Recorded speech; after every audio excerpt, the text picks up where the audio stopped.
name is Dr. Clarence T. Wilson. It is currently 6:33 p.m. on the night of May 16th.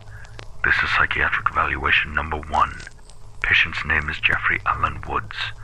The patient killed as many as 20 people before he was apprehended and later brought to our facility. 20 that they know about. Jeffrey, we talked about this attitude. You will behave or we will not conduct this interview at all. Oh, Doc, how will I ever live? Enough. Now I'd like to begin by hearing a bit about your past, so I can better understand what brought you to this point.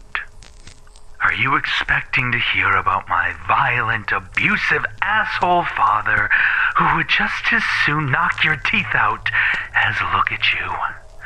Or my whore mother who spent more time on her back to pay for her addictions than she spent being a fucking mother? Or Uncle Larry, who didn't know how to keep his hands to himself? Do you want to hear about the way my parents tied me down with razor wire and forced me to swallow broken glass? Well, I think you're going to be disappointed, Doctor. My past, for all intents and purposes, was painfully normal. Sure, we were poor and Dad would lose his temper from time to time, but that's every family in America. And that's why so many people know my name now. Why so many people give a fuck. I'm just like them. I say otherwise, Mr. Woods. I say that you are not like any of them, and that is what drives these violent thoughts. You feel as though you don't belong amongst everyone else. I thought you were supposed to be asking me questions, Doctor, not telling me how I feel. You're right, Jeffrey. I'm sorry. Not as sorry as you'll be when I get out of this fucking prison. This is not a prison. It's a place of healing for fractured minds such as yours. You are not the first patient to threaten my life, or threaten to escape. But I assure you, Mr. Woods, you do not frighten me, and you are not going anywhere. I guess we'll find out. No, we won't.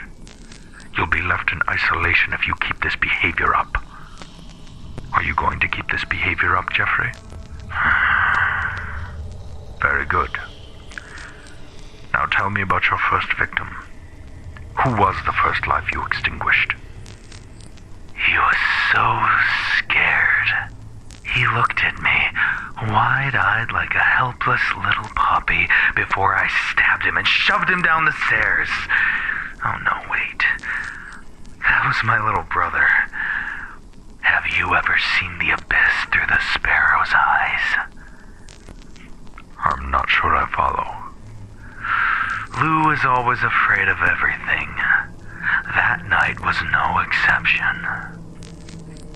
So, your younger brother was your first victim. Tell me what happened. No. He was my fourth. My first kill was some fucking asshole. He was a nobody.